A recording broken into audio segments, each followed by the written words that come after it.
cut. Welcome to the top cut. Welcome to the top cut. Welcome to the top cut. Top cut. Welcome to the top cut. Welcome to the top cut. Welcome to the top cut. All right, well, everyone, we had a wonderful weekend at ETB Games doing our Edison tournament, and of course, I naturally, as the experienced, wonderful player, went 0-3. Now, Caleb, how did you do? I got second. Hey, that's pretty wonderful. Oh, yeah. I got second overall. I got third before the actual top cut, and then we cut to top four and got second place there. Awesome. Okay, so what we're not going to talk about is the number of people that played in this tournament. Nope. We're not going to bring that up at all. Nope. All right, so how do you feel that your deck performed today? It performed better than I was expecting, considering I basically just took an old GOAT deck and modified some of the cards to fit with a more Edison style of play.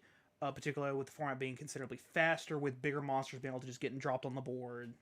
Gotta deal with that. And also, the thing about Edison removal is that, or the thing about Edison format is that there's so much more removal. Oh, much more. That's easily accessible. Right. So a deck like we're about to see, which is Pac-Man, for those that didn't read the title. Yeah. But this Pac-Man deck is still very cool, surprisingly competitive for, well, reasons. And honestly, it's something you can try out if you don't mind being hated. So It's good like once and then never again. of course. So let's go ahead and get on into the deck profile. Oh, yeah. Okay, editor, cut all this out. Oh, no. Okay. So to start, I believe I'll start with what I personally like to call the flip-flop monsters. So, of course, you have the Pure Advantage Camel himself, 3 copies of Deslacuda. Spectacular. I call them flip-flop monsters because all of them have an ability that activates when they're flip summoned, but not flip face up. They have to be set and then actively flip summoned. And then they all get an effect, and then you can activate their effect again to reset them. So Okay. With Deslacuda is when he's flip summoned, you draw a card. Awesome. Hence, Pure Advantage Camel. Right. Next up, we have our various monster outs. We have 3 copies of Swarm of Scarabs. Just to cut you off real quick, you say Pure Advantage Camel. That's the Pac and Pac-Man. Yes. What is the man part there? Munch is all noobs. Of course, Yes. naturally. Okay. But that's why I said Deslacuda is the Pure Advantage Camel.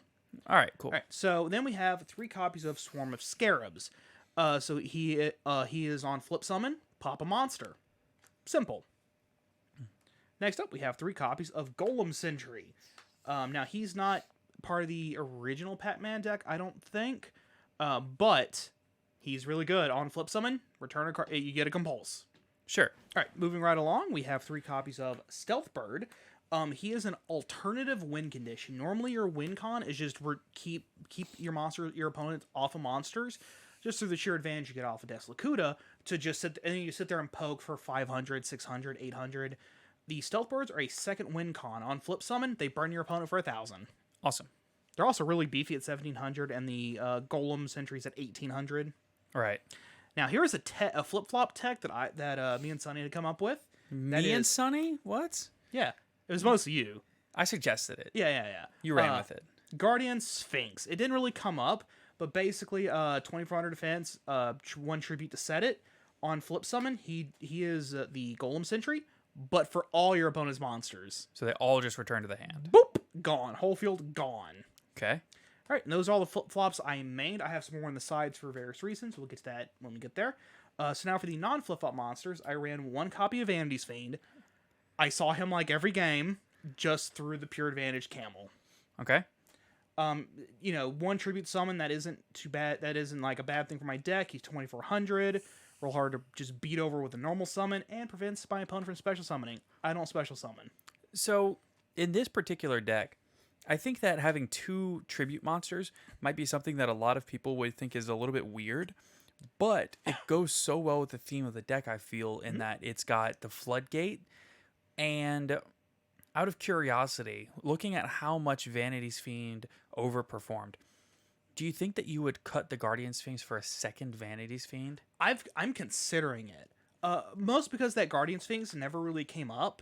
I just never drew him. Right. But I kept drawing the Vanity Sphinx, so it was just the first thing I would normally tribute summon. Right. But I would probably definitely deck out the Guardian Sphinx for a second Vanity Sphinx, possibly. Right. Next up, we have the only flip monster in my flip-flop deck, Morphing Jar. Of course. Literally, it's just for the draws. It only failed me in exactly one instance. Sure. So I opened a bunch of Floodgates and Morphing Jar. And it was up against a Gladiator Beast player. So I set it, activated level limit area B, set all my back rows, I had nothing in my hand, and passed. He went Giant Trunade, and then attacked in my Morphing Jar. Oh, gosh. Oh, it was rough for both of us. Yeah, yeah. But it is how it is. Next up, Grand Mole. Did this card come up a lot? Was this card good? Yes, actually, surprisingly. So one way that I would abuse this guy is that, like, if I had nothing else to normal summon, I would just put him on the board and just keep poking for 900. Right. Because Grand Mole's effect to return both it and the whatever it's battling to the hand activates when it attacks and when it is attacked. Sure. Then of course I could always just keep it in my hand. If my opponent puts out like a Brionic and bounces stuff, I just go, cool, normal summon, swing. Right. Problems taken care of. Right. There's some other cards I did consider to go along with this, and some other cards like the Golem Sentry and Guardian Sphinx, which was Mind Crush, so I could just return some of their hand and Mind Crush it. Right. But then I'm like, most of the things that I'm gonna be bouncing are gonna be things like Synchros, which is go back to the extra deck, Black Luster Soldiers, which if they summon it once, they probably can't summon it immediately. Right. But I was like, it's really not worth the slot. Yeah. Spirit Reaper, for obvious reasons, Of course. can't be destroyed by battle, so he's a floodgate in and of himself. Okay. Let's not start the floodgate. Let's not start the floodgate stuff here. But he's definitely not a floodgate. Yeah. Okay, continue. Yeah, but he can't be destroyed by battle, so he's a nice little wall. And then I can also, if my opponent's open, which happens a lot, poke and then make them discard a card. Okay. It's great. Marshmallow, same thing. Can't be destroyed by battle. Also some burn. Perfect. All right, and then after the monsters, I feel like everything kind of gets a lot more predictable. Yeah. So then we got our spells. We got Swords Revealing Light for obvious reasons. Stall. Now one hilarious thing that happened was my opponent had set a monster, and I went swords, and they flipped a Raikou.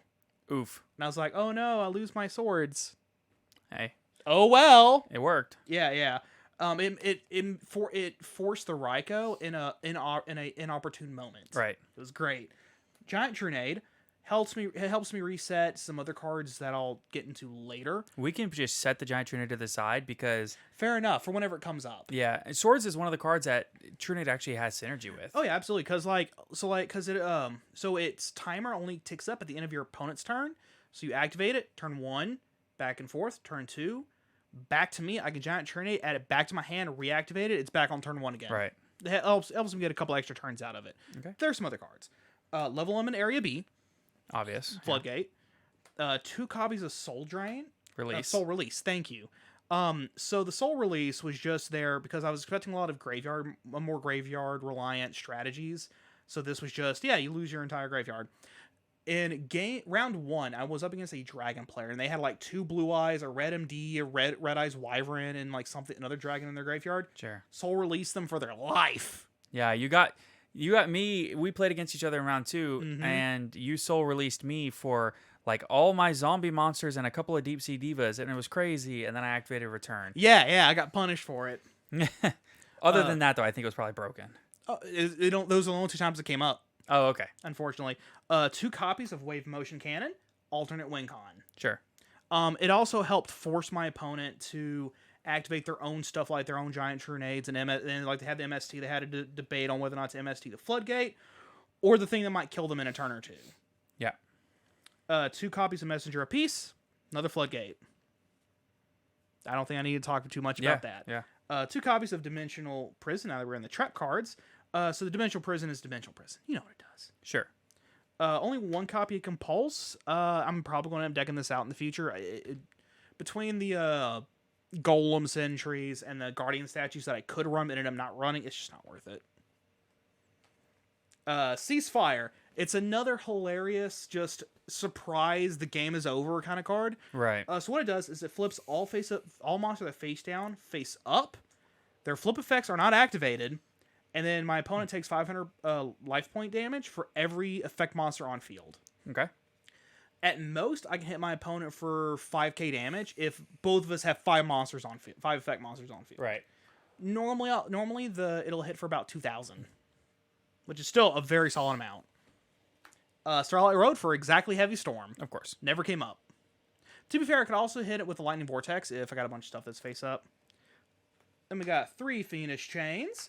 Stall. And 2 Nightmare Wheels. So the reason why I have these set this way is because, like, let's say I Fiendish Chain something and they bounce it. Giant Trinade, get the Fiendish Chain back. It's active. It's ready to go active again. Right, because Fiendish Chain can just stay on the field. They're useless. Bingo. There are some rare circumstances where that can also happen in Nightmare Wheel. But again, Giant Trinade can only help me reset a useless one. Let's say they then, like, leave it there and it's like, cool, whatever. But now they have a bigger threat that I want Nightmare Wheeled over the first threat. I can Giant Trinade the Nightmare Wheel back, reset it to hit the other target with it. So did the Trunade for the Nightmare Wheels and the Chains and the Swords and just your stall cards, did that ever come up? Once. I had 2 Fiendish... It was actually against the Gladiator Beast player because he can just tag out with Test Tiger. Sure. He did it twice with something that I had Fiendish Chain to keep from attacking because Gladiator Beasts get tagged out when they actually declare an attack. So I had 2 Fiendish Chain just sitting there doing nothing. So I was like, oh, hey, Giant Trunade, got them both back. Perfect. In addition to also letting me finally... Because he also had a bunch of back row, and I didn't like it. So, but the Giant Trunade also helped me stick a Vanity's Fiend on top of the Fiendish Chains. Okay. So, next up, we got Gravity Bind.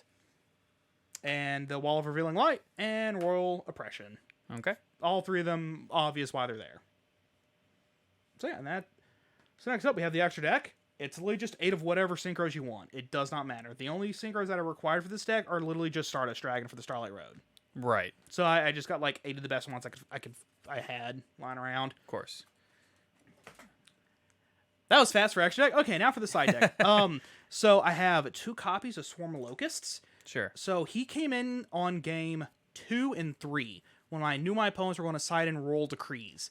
So he's a flip-flop monster just like Swarm of Scarabs, but instead of popping monsters, he pops spells and traps.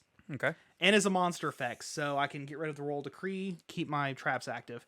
1 Medusa Worm. I actually brought this in against Gladiator Beast. It's literally just Swarm of Scarabs. A 4th copy of Swarm of Scarabs, But basically. smaller. Yeah, he's smaller, but he has the exact same flip effect. 2 DD Crows, because DD Crow is awesome. Same reason that you would run Soul Release, because there's so many graveyard reliant decks in Edison format now. Oh yeah, but not only that, but he's also chainable. Mm-hmm. So like if my opponent has a Plague Spread and they activate the effect of Plague Spreader, I can just chain Crow. Of course. 1 Mind Control, so I can just steal a tuner to make synchro plays. Which is why you actually have an extra deck of synchro monsters. Yeah, never came up. Trap Dust Shoot for going first. Yes. If I know I'm going first, Trap Dust Shoot, it ended Lightsworn game just by itself. Sure. A secondary Compulse in case I was like, yeah, I need more bounces for this game. 3 copies of Rivalry of Warlords and Goes and Match. Hey, they're a problem in Edison too, not just Yeah, in Advanced. Both of them came up. So the best part about these cards is that they don't affect me in any way, shape, form, or fashion because all my stuff's set, and then I flip them one at a time. Right. Almost all of them are Earth anyway, so Goes and Match doesn't really matter. And a bunch of them are Rock, so Rivalry, you know. Gotcha. And lastly, Solemn Judgment in the side for Heavy Storm, Roll first. Decrees, going first. And it hit Roll Decree like 3 times a day. Did Rivalry or Goes In ever come up in specific matchups that you felt? Okay, so the Rivalry came up against Lightsworn. Sure. And like what happened was he had activated Charge of the Light Brigade and milled a wolf, and he had a Raikou he had already flip summoned like poked me with. And I flipped the Rivalry. They're both beasts. I thought he was Beast Warrior. Okay, no, it wasn't Raikou Wait, then. Wolf might be a beast. Yeah. Okay, then it wasn't Raikou then. Wolf might be a beast warrior. Like he already had a Lightsworn on field, and I flipped the Rivalry, and he couldn't get his wolf. Wolf is a beast warrior. I'm an idiot. Okay, yeah, there you go. It might have been Raikou. I don't remember. He just I already know he had Cut one that part out, Mr. Editor yeah, Man. he had one on field. activate Charged Light Brigade, mill the Wolf, flip the Rivalry. He didn't get his Wolf. Crazy. Yeah. I did tech in the Gozen match against the Glad Beasts. It helped slow him down a little bit, because if you wanted to test Tiger, it required he has to use Darius, the Earth one. Right. And it also kept him from tagging out into Bestiary, or it kept him from contact fusing. Awesome. Yeah, but it almost always got popped by, I think it's Bestiary, the Winged Beast one. Yes. So, all right, Mr. Editor Man, we're gonna go back to a face cam for just a second. All right, so overall, how do you feel about the deck and the matchups in Edison format? Because Edison format is such an advanced format these days that sometimes these slower control decks feel a little bit outmatched with as much speed as Edison format has turned into these days. oh yeah, no, it's definitely outsped by them. But once the deck itself actually gets its stuff rolling, especially with the Pure Advantage Camel and just getting all those extra draws, it just snowballs real hard, particularly once you draw into multiple and you're removing cards off your opponent's field, and then all of a sudden your opponent can't special summon all because I just tribute summoned a Vanity's Fiend. It snowballs horrendously once it gets going. All right, well, I think that'll wrap us up. Caleb, of course, congratulations on your second place finish, and thank you all so much for watching today's video. Be sure to subscribe if you aren't already. We would really appreciate it if you enjoyed this content. And, of course, we will be back every Tuesday and every Friday with new podcast episodes. Take care, everybody. Top cut, welcome to the top cut, welcome to the top cut, welcome to the top cut. Top cut, welcome to the top cut, welcome to the top cut, welcome to the top cut.